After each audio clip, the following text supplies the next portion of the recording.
Pessoal, aqui é o João da Alguma Coisa Eu Sei, tudo beleza? Pessoal, conforme eu tinha dito, né, então no vídeo anterior, eu vou falar então, né, do que seria esse método crítico, né, método histórico crítico, né, utilizado para interpretar equivocadamente, né, quase que a totalidade das escrituras, né.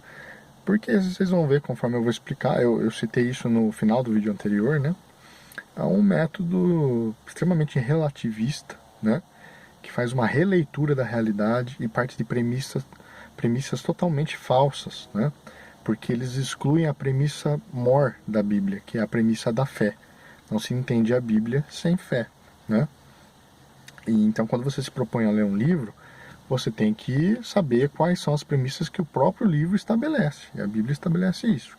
Não se crê na palavra de Deus, não consegue se compreender a palavra de Deus sem fé.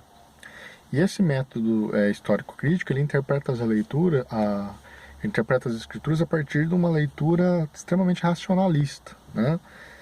E aí isso já cria pano de fundo total para você relativizar toda a série de narrativa que conte milagres, né? Feitos sobrenaturais aí relatados na Bíblia, né? Então, o que acontece é o seguinte, né? Esse método, né, histórico-crítico, ele se vale de princípios e regras que são derivados da razão, né, do bom senso, da lógica, entre aspas, né, e que não, e que não são propriedades particulares de nenhuma hermenêutica em especial, né. O método gramático histórico, que já é o método correto de se interpretar as escrituras, então agora eu estou falando de outro método, né, o método do jeito que se lê a escritura, né?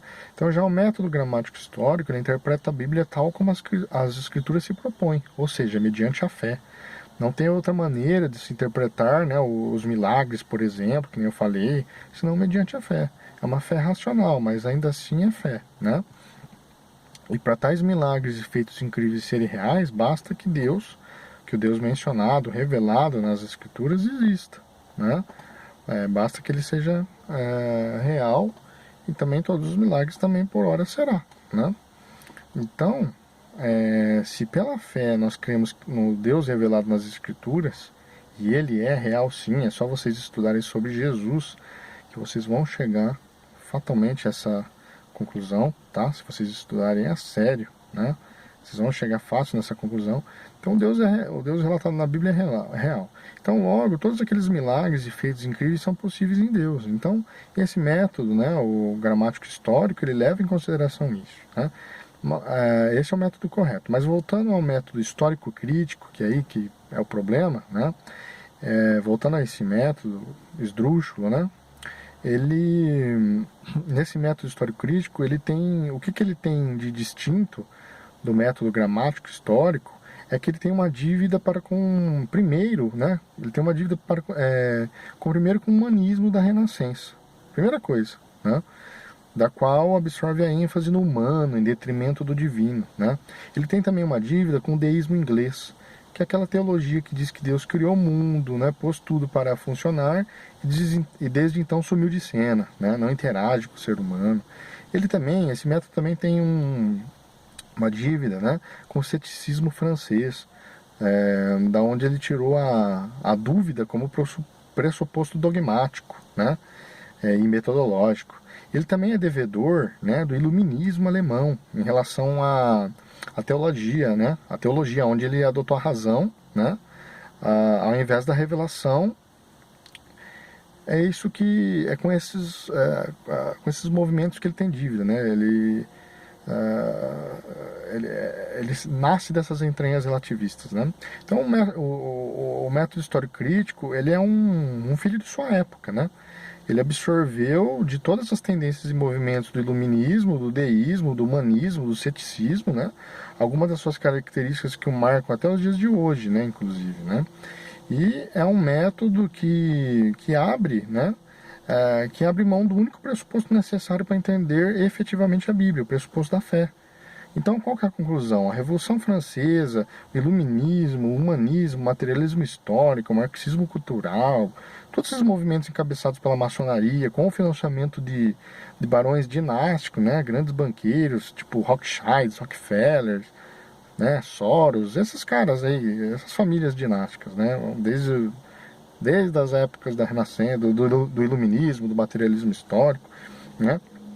Então a conclusão é que toda essa turma, né, que financiava os movimentos maçônicos, essas ordens ditas secretas, né, oriundas aí da Revolução Francesa, do Iluminismo e etc., né, eles são os maiores responsáveis pelo absoluto relativismo da verdade, releitura das coisas, né, que ocorreu e vem ocorrendo de lá para cá. Esses são os grandes responsáveis, né? Isso tudo visou, antes de tudo, ter como objetivo maior, né, derrubar o cristianismo, o Ocidente como um todo, né, os valores judaico-cristãos, né, passando, portanto, a se infiltrarem na fé cristã, relativizando as escrituras e promovendo uma releitura, né, da mesma. E com a ajuda farta e gorda de tais barões dinásticos, né, e com a maçonaria atuando em peso também, o advento do marxismo e todo esse rol de dardos do maligno, né, tal método se tornou oficial, entre aspas, né, o método histórico crítico, né. E o impacto de tal método, pilastrado no mais absoluto relativismo das coisas, passou a ser adotado massivamente nas diversas academias do saber e mudou a forma do mundo pensar, mudou a forma das pessoas enxergarem as escrituras, né? Então, por isso, quando vocês verem alguém, tipo Sabino, né, aquele agnóstico ateu, né, ou aqueles professorzinhos ateus, né, diversos, desdenhando das escrituras, né, com ar de pompa, dando explicação de maneira a desacreditarem nas escrituras, né, falando que não foi Moisés que escreveu a Torá, etc, etc. Tenham em mente tudo isso que eu estou lhes dizendo, né. Então, aquilo que chamam de uma interpretação científica e neutra das escrituras, uma exegese realista, né, da qual o método histórico crítico se gloria de fazer, né? Nada mais é do que uma artimanha bem astuciosa, né? Dos mesmos agentes do mundo que se chamaram, né? Dos iluminados, né? São os caras que fazem parte de sociedades secretas, que fazem ritos dos mais bizarros, né? Tal como aquele tipo do acampamento sombrio realizado do Bohemian Grove, né? Como eu já fiz vídeo aqui falando no canal, né? Os Illuminatis, né? Maçons, jesuítas, Skull and Bones, Rosa Cruz e por aí vai. Esse tipo de pessoa que criou esses planos de fundo relativistas, né? Se infiltraram nas academias teológicas e por aí vai, né? Então a conclusão é que eles passaram a relativizar o pecado e todos os ensinos do Senhor, né? Tornando o homem o centro de tudo, o seu próprio Deus, né? O homem se torna o seu próprio Deus, né? Relativizar a objetividade do Evangelho, por exemplo, Jesus não ressuscitou de verdade na cabeça dessa turma. O que ressuscitou foi a pregação de Jesus através da boca dos discípulos, né? Eu preciso comentar alguma coisa? É esse tipo de babaquice que está sendo ensinado aos montes para as pessoas, né? Mas eu vou deixar aqui duas situações. Eu vou citar dois livros excelentes para refutar esse tipo de pensamento, tá? São os dois livros é da Eta Lineman, né? Eta Lineman. Um se chama A Crítica Bíblica em Julgamento, perdão. E o outro livro se chama A Crítica Histórica da Bíblia, tá? Leiam esses dois livros e vocês vão ter todos os argumentos necessários para desmontar esses pressupostos falsos do método histórico crítico, tá? Ela destrói todas essas falsas premissas argumentativas desse método, né? Que é um método tão utilizado por teólogos céticos, estudantes de faculdades de religião, pregadores ateus em geral, né? Caras como Sabino, dentre outros ateus metidos a sabichões, né? Então esse é um grande problema hoje em dia, né? No entorno da fé cristã, né? Essas ideias oriundas aí do materialismo histórico, do humanismo, do iluminismo, maçonaria, essas porra toda, né? Entrando nas academias teológicas e relativizando as escrituras, né? Só que hoje em dia, em mundo afora, né, esse método ele está passando por uma profunda crise, né? está passando por uma profunda crise, recebendo duras críticas de diversos especialistas, né, se tornando cada vez mais obsoleto, né? É isso que está acontecendo com esse método. Mas no Brasil ele está, né, como posso dizer, ele ainda está substancialmente de pé. Esse que é o problema. No Brasil ele ainda é um método que está bastante de pé ainda, né? Então a gente tem esse problema aí acontecendo, né? Tem essa questão a lidar, né? É um sério inimigo aí da fé cristã esse método, né? No Brasil, ele está sendo usado em escolas, em seminários, né? Ele está sendo recomendado por autores, professores, etc., né? O que esperar de um país que em tudo tem síndrome de Barrichello, né? É complicado, somos os últimos em tudo mesmo, né? Então, longe de tal método ser neutro, ser imparcial, ele assume desde o início pressupostos dogmáticos que refletem a rejeição da autoridade e a infalibilidade das escrituras, né? Não é neutro nem muito menos científico, mas esse foi o grande apelo dele, né? Portanto, é um método bastante tendencioso e antes de ser um método pautado numa abordagem neutra da Bíblia, parte da incredulidade racionalista e iluminista quanto à realidade da encarnação do Verbo de Deus, Jesus, né? Quanto ao nascimento virginal, quanto aos milagres, quanto à ressurreição dos mortos, né?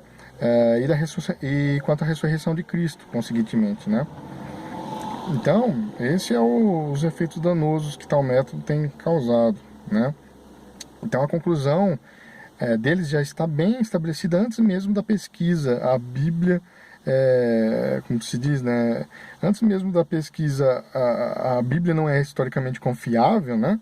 Eles já partem desses pressupostos, eles já vão pronto com essa conclusão, né? Enfim, pois né? O cão é bem articulado, né? A gente sabe. E para finalizar, eu deixo uma pergunta retórica, né? Pode um método exegético, né, ser capaz de discernir o que é a palavra de Deus e o que é a palavra humana? É por isso que a Bíblia se declara não ser um livro de particulares interpretações, mas sim fruto da revelação do Espírito Santo de Deus, né? E para entender tal livro de autoria divina, é única e exclusivamente pela fé. Primeiro você crê, depois o Espírito Santo de Deus lhe ensina, né? Depois ele lhe dá a sabedoria necessária, né? Se você esperar primeiro para tentar entender tudo, né, das escrituras, para só depois então ver se você crê, você nunca vai crer, entendeu? Então a palavra de Deus, ela só se compreende por intermédio da fé. É isso que tem que ser plenamente compreendido por vocês, entendeu? Primeiro vocês creem, depois vocês compreendem, né? Depois Deus dá a sabedoria. E aí esse método histórico-crítico, ele tira o único pressuposto que a Bíblia estabelece, que é a fé. E aí começa a fazer uma análise em relação à razão, né, a lógica, né?